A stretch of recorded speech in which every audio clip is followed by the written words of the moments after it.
you're asking is, I mean, an easy question and a very tough question, because how do you define yourself? There are so many facets to it. So there's one facet of mine which is very obvious, and that is the passion and obsession with medicine, taking care of people, and the best possible way in the world. So this is one aspect of me. And the idea being that when you want to be associated with a profession which is dealing with human life, when people come to you, they are coming in a compromised state. So that means that they are already vulnerable. That puts extra responsibility on us, because they have a disease, they are psychologically very sort of upset, or you can say thrown off, they are anxious, one about whether they'll be well again or not, what will happen to them, what procedure will happen, how much it's going to cost, what's going to happen to your family. So there are many, many aspects which you have to deal with when you are dealing in this profession, where you have a family, you have a responsibility, and you have compromised so many things. And that's where the difficult part starts. So when you are so passionate and obsessed about doing a good job or the best in the world, you keep running, that's one part, but it does not come without a cost. You have to pay a price.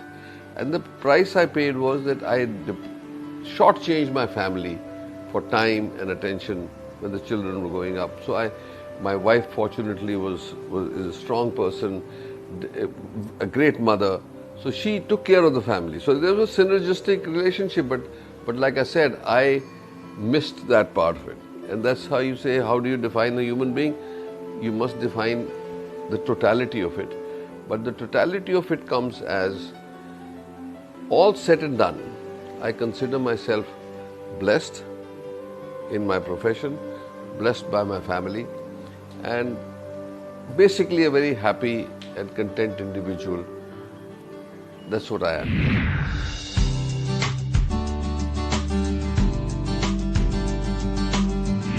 So from the very beginning, I was born 1 year before partition.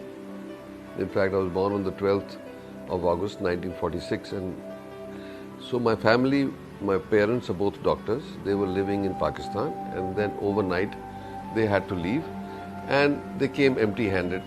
So they got in settlement a 3-room flat in Connaught Place, where my parents used to practice in 1 room each, and we used to live in 1 room. That is my father, mother, my sister, and myself. So it was like a sort of a crowded but a very pleasant experience living there. And that exposed me to patients coming in to see my mother, who was a gynecologist, babies being delivered, all this stuff. And my father was an ENT surgeon, and all these people used to come in pain and all that and leave smiling. So I'm sure that made a big impression on my mind, that medicine actually related to society, to people in a very positive way. Then I used to love to work with my hands and create things. I was always into mechanos, what is Lego now. I used to be aero modeling, creating planes out of balsa wood blocks. So there was a whole lot of things that went in for my working with hands, and I was a good sportsman. I was on every team, so that I had unlimited stamina. So I think all these things culminated into a later life, but so that leapfrog. But then I went to medical school, and over there I felt the frustration of medicine. And then when I went to the US and became a surgeon, joined the surgical, that's when I realized the value of what I had been doing. As a surgeon, you need unlimited stamina, which I had. I was ambidextrous because by accident I was born a left-handed, but in those days left-handed was considered unlucky. So my tutor used to break my knuckles to convert me to the right-handed. My handwriting went to pot, and that time I was very unhappy. But when I went to this operating room, I realized it took me half the time to do the surgery, because I'll just switch hands and then start stitching with my left hand. So this was an asset which was given to me by that tutor. So when I came back visiting India, I took him huge number of gifts to thank him for making me special. So, you know how things work together to actually bring you to a spot. So, I don't think anybody.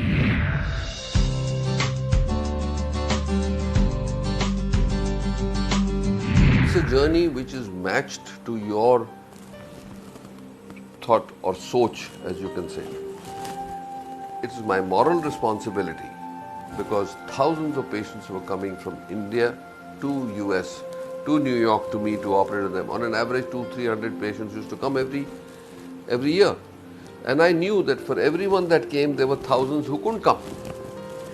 So if that was the case, why it was an opportunity in one way and my moral obligation in another to create that facility in India where we could train our own doctors, we could do our own research, and we could treat our patients at 1/10 the cost. That's when my journey started, and I did Escorts Heart Institute and made it into a very successful place.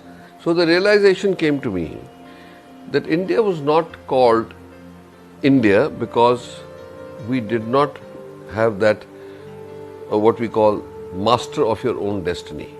So I thought we had to create our own center, our own Harvard, Mayo, Cleveland. So this is Medanta now that I said it must have the best facilities. Facilities means for patient care, but also for research, teaching, development, molecular biology, so that we could then become an institution which could develop new things.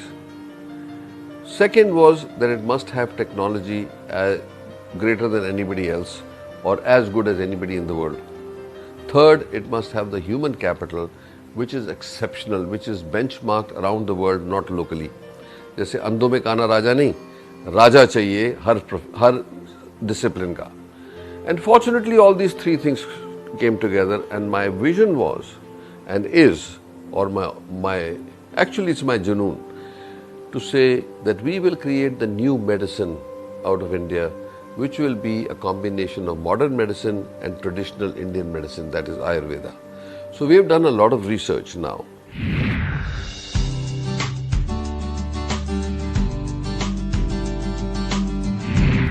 So I wake up in the morning, I will exercise.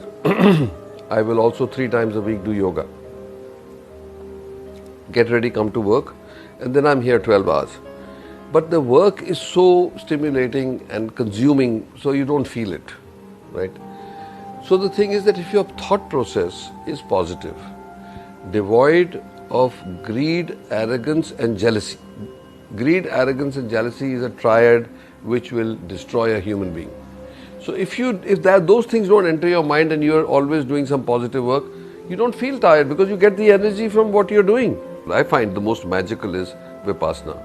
Actually, it's breathing exercises which actually puts you into a sort of a meditative state. And it takes 10 minutes for me.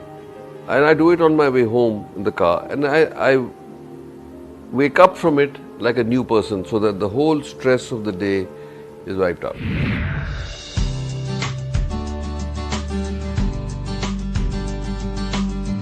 No, but that's the beauty. The more complicated the case, the more it stimulates you, it excites you. So, by nature of my profession and the fact that I started cardiac surgery at the earliest stage of life, I've been through nobody knows more about coronary artery disease and its complexities than I do because I've done more surgeries than I think anybody in the world.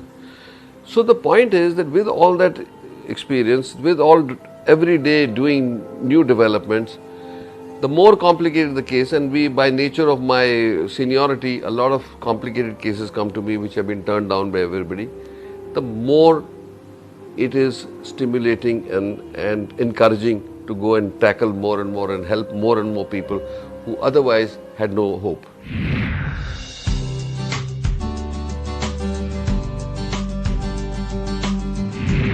That hard work does not kill people.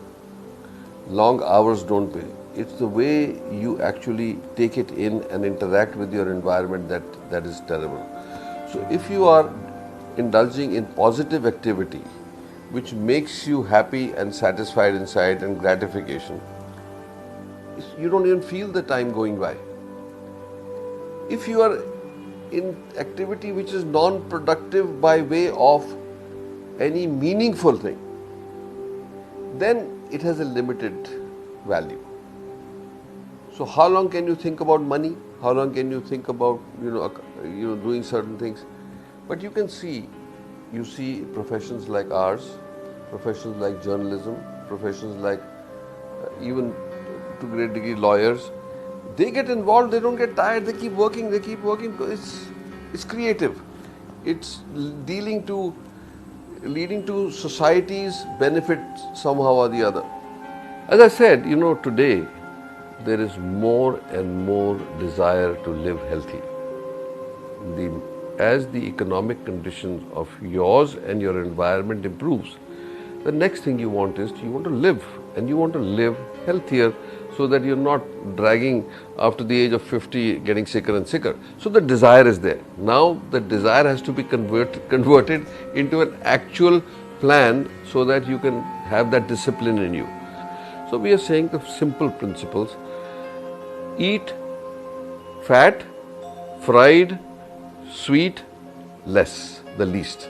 So what you like the most, you eat the least. It's an unfortunate thing. Then comes things like meats, poultry and all that in the next proportion, not too much. Then we go fruits and vegetables in as much quantity as you want. Avoid sweet fruits which are rich in sugar, like mango, like melon, but other fruits are good. Then we have, beyond that, you need carbohydrates as a fuel for your body. So carbohydrates like sugar, rice, potatoes, these are bad carbohydrates. If you take multigrain bread, you take raw sugar, complex carbohydrates are okay.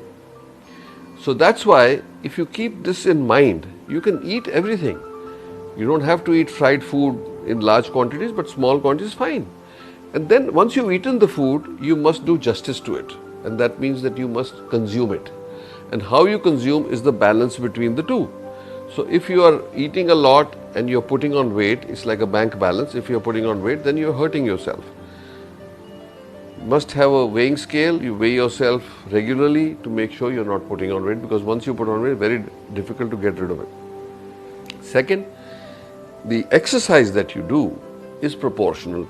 Minimum 30 minutes to 40 minutes a day of brisk walk is at least minimum. It'll keep your circulations, or what we call cardiovascular system, actually in good shape. We all have stress. We all have to deal with it, but we need to learn techniques to deal with it. And the way to deal, as I said, was you do meditation, yoga, vipassana. These are things that help you regularly.